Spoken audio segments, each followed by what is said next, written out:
எனக்கு எழுத படிக்க தெரியாது, கொஞ்சம் இந்த ஃபார்மை ஃபுல் பண்ணி தரீங்களா? உள்ள கஸ்டமர்ஸ் இருக்காங்க, அவங்கள அட்டன் பண்ணிட்டு வந்து எழுதி தட்டுமா? ஆஃபீஸ் டைம் முடிய போதுங்கண்ணா, கொஞ்சம் உடனே வர சொன்னாங்க, எழுதி கொடுக்குறீங்களா? 5 minutes வெயிட் பண்ணுங்க, வந்துடுறேன். இங்க வாங்க, நான் எழுதிட்டேன்.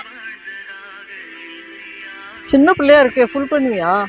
ஆதார் கார்டு, ரேஷன் கார்டு கொடுங்க. இந்தாப்பா. நான் கேட்கறதுக்கு மட்டும் பதில் சொல்றீங்களா? சரிப்பா. உங்க பேரு என்ன?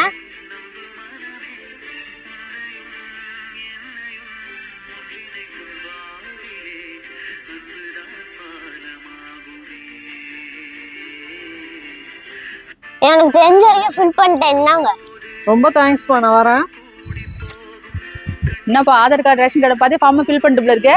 பாவம், உங்களுக்கு எழுத படிக்க கூட தெரியலமா. இதுதான் படிப்போட அருமை, புரியுதா? அதனாலதான் ஒவ்வொரு பத்தவங்களும் பிள்ளைங்கள படின்னு சொல்றாங்க. ஆமா, நீ எதுக்கு அவங்க ஹெல்ப் பண்ண? நீங்க மற்றவங்களுக்கு உதவி பண்ணதுனால படிப்புன்னு சொன்னீங்க. இப்போன்னு இல்லப்பா, எப்பயுமே எழுத படிக்க தெரியாதவங்களுக்கு ஹெல்ப் பண்ணும். அதே மாதிரி அவங்க கையெழுத்து போட மட்டும் சொல்லி கொடுத்துட்டு வச்சுக்க, வாழ்நாள் பூரா உன்னை மறக்கவே மாட்டாங்க அவங்க.